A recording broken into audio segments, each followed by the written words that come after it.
आपका स्वागत है हमारे YouTube channel the commerce world में। आज हम लोग BST का मॉडल सेट 1 सॉल्व करने वाले हैं। तो देखते हैं, ये वीडियो है हिंदी से। अगर आपको इंग्लिश में चाहिए तो आप कमेंट बॉक्स में कमेंट कर सकते हैं। अगर कमेंट ज़्यादा होगा तो मैं इंग्लिश वाला भी लेके आऊँगा। तो चलिए स्टार्ट किया जाए।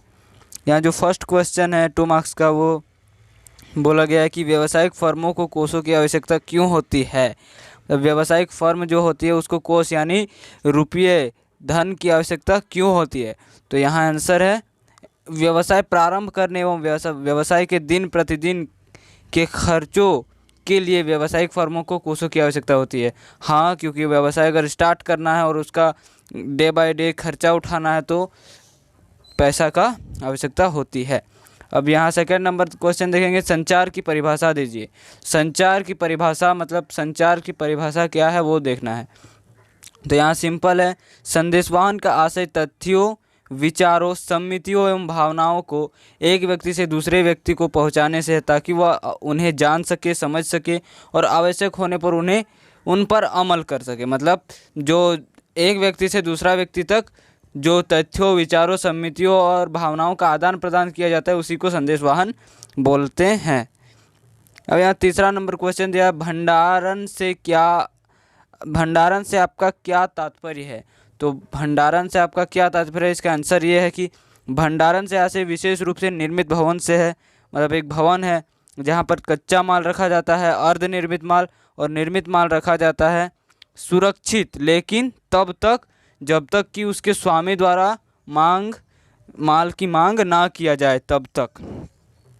यहाँ 4 नंबर क्वेश्चन है, स्वचालित टेलर मशीन ATM से क्या समझते हैं।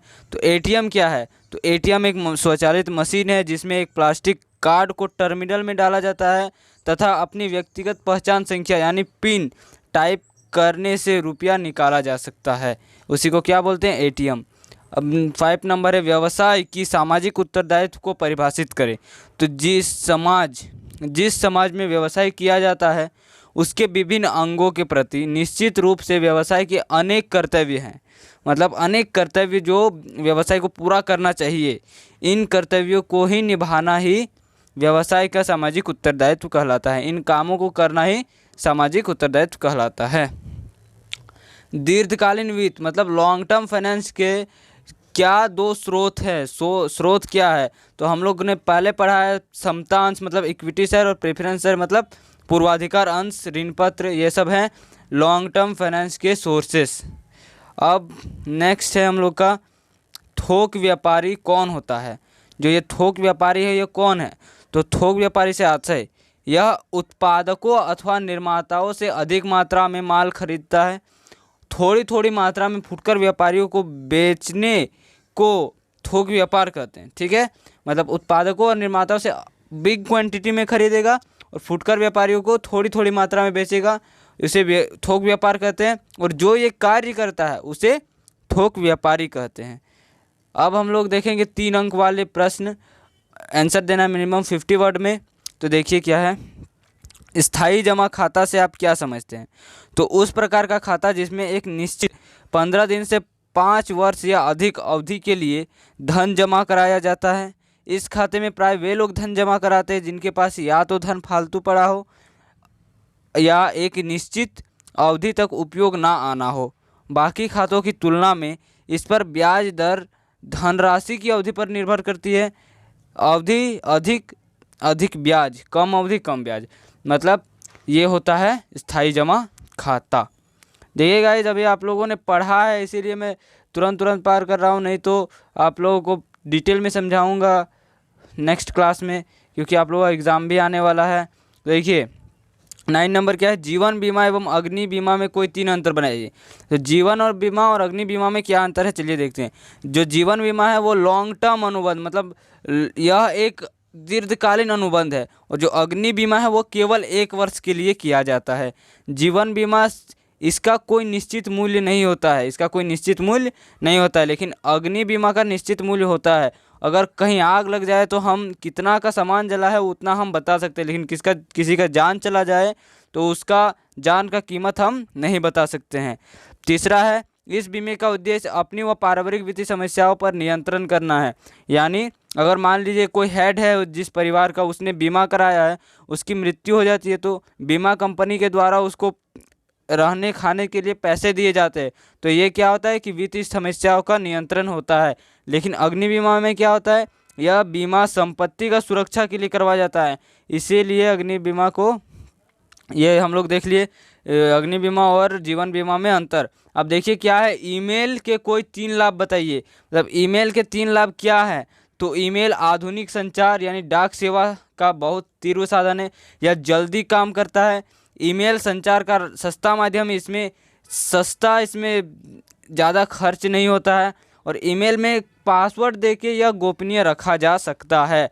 तो ये 3 में हम लोग देख लिए। अब 11 नंबर हम लोग का है भंडार गृहों के कोई 3 लाभ लिखिए। तो भंडार गृह यानी वेयर हाउस का कोई 3 लाभ लिखिए। तो ये 3 लाभ निम्न प्रकार के हैं। माल के भंडारण की सुविधा, माल के भंडारण मतलब रखने की सुविधा। ऋण मिलने की सुविधा मतलब माल को अगर हम रखें तो उसमें हम डॉक्यूमेंट दिखा के किसी भी बैंक से हम लोन ले सकते हैं। और विदेशी व्यापार में सुविधा मतलब बंदरगाहों में जो भंडार गृह होते हैं वहाँ अपना माल रख के विदेशी व्यापार में कर सकते हैं, हमें उसमें सुविधा हम लोग को मिलता है। हम देखिए 12 नंबर क्या है, ग्राहकों के प्रति व्यवसाय के सामाजिक उत्तरदायित्व उल्लेख करें। मतलब ग्राहकों के प्रति व्यवसाय का क्या सामाजिक उत्तरदायित्व होता है, तो ग्राहकों के प्रति निम्न कर्तव्य होते हैं जिसको व्यवसाय ध्यान में रख सकता है। जैसे माल अच्छा एवं प्रमाणित किस्म का उपलब्ध कराया जाए, माल का क्वालिटी अच्छा होना चाहिए और बढ़िया टाइप से। देखिए विक्रय की उपरांत स्वस्थ सेवाएं, यानी मान लीजिए बहुत कोई होता है कि विक्रय माल तो बेच दिया, उसके बाद कोई भी सेवा उपलब्ध नहीं कराता है, तो ये सेवा उपलब्ध कराना चाहिए। और विज्ञापन में झूठा वर्णन नहीं करना चाहिए आदि। अब हम लोग 13 नंबर देखेंगे, अंश एवं ऋण पत्र के कोई 3 अंतर लिखिए।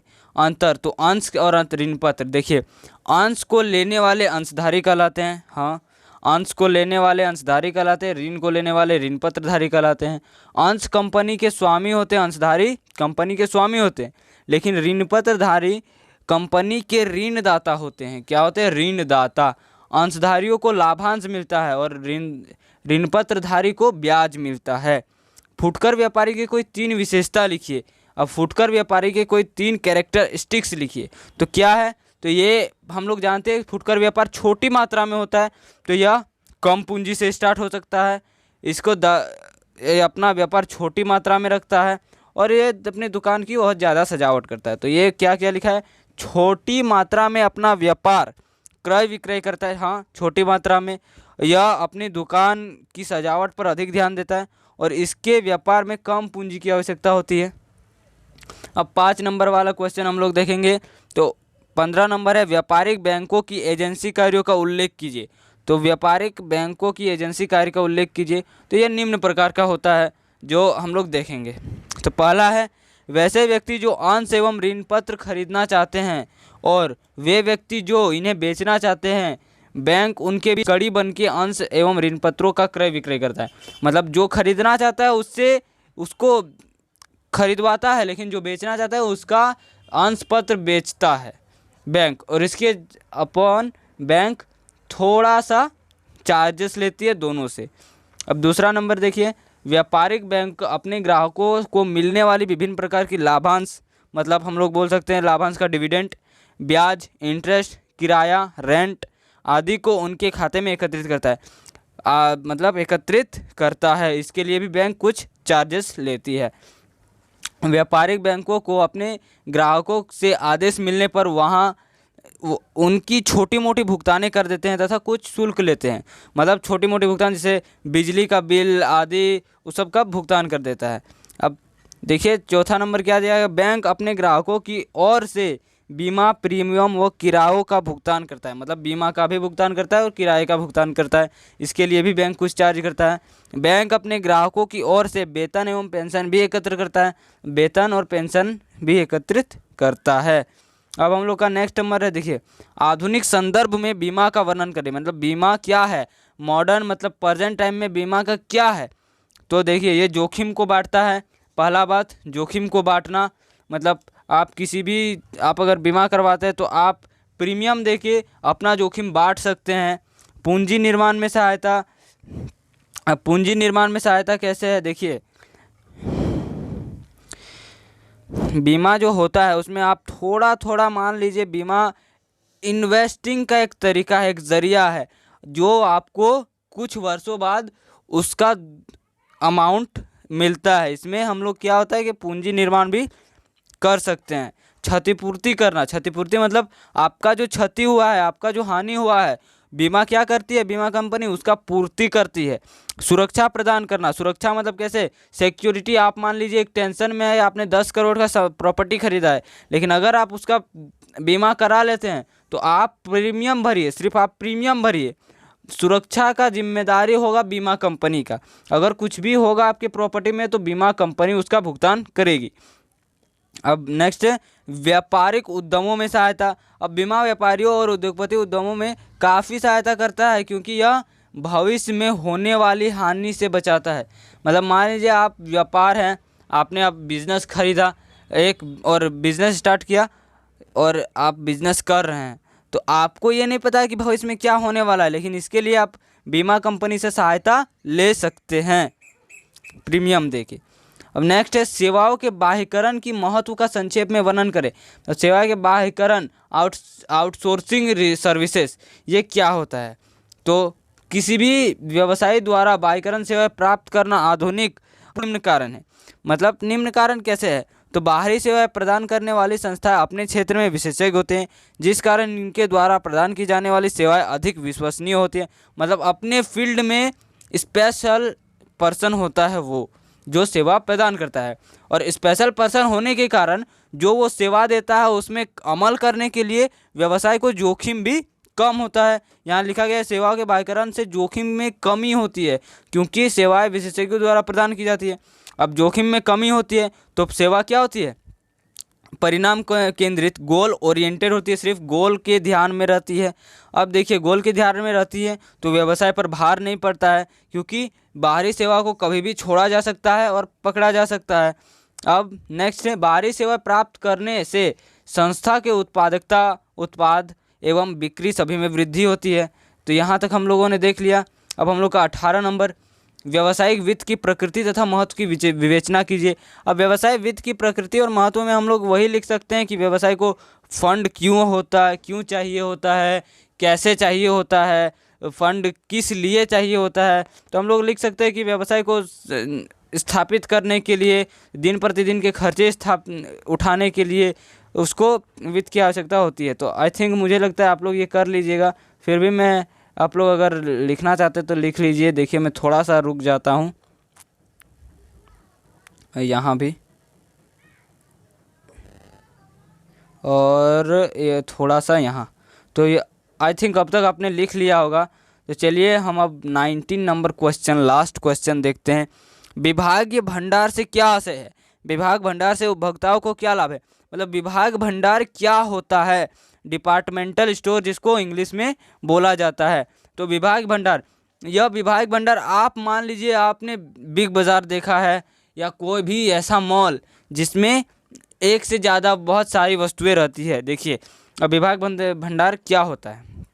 अर्थ, विभागीय भंडार से आशय एक ऐसे वृहद संस्थान से, वृहद मतलब बड़ा संस्थान से है, जिसमें एक ही भवन के अंतर्गत, एक ही भवन मतलब एक ही बिल्डिंग के अंतर्गत बहुत से विभाग होते हैं, छोटे छोटे बहुत से विभाग होते हैं उसी बिल्डिंग के अंदर, और प्रत्येक विभाग एक विशेष प्रकार की वस्तु पर अपनी कार्यविधि सीमित रखता है। मतलब एक ही पर्टिकुलर वस्तु में वह अपना कार्य करेगा, और वह स्वयं में ही एक पूर्ण इकाई होती है। मतलब वह स्वयं में ही एक पूर्ण इकाई होती है। इसको हम लोग बड़ा पैमाने पर फुटकर व्यापार भी कह सकते हैं। अब उपभोक्ताओं को लाभ क्या होता है? तो विभाग भंडार से उपभोक्ताओं को कई लाभ होते हैं, जिनमें से कुछ इस प्रकार हैं। क्रय करने में सुविधा।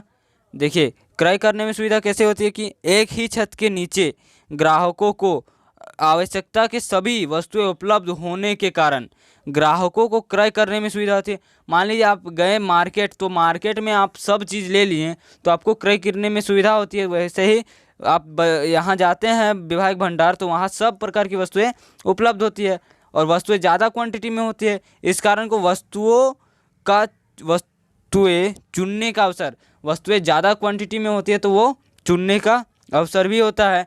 कमीशन से छुटकारा, कमीशन से छुटकारा कैसे होता है? देखिए, अगर मान लीजिए आपने कोई बिचौलिए के माध्यम से सामान खरीदा, तो जो वो सामान 10,000 का है वो आपको मिलेगा 20,000 में या 15,000 में, लेकिन वो अपना कमीशन जोड़ेगा।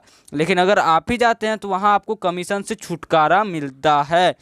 तो गाइज यहाँ आपने देख लिया कि हम लोगों ने अभी तक इतना देख लिया, सेट 1 देख लिया।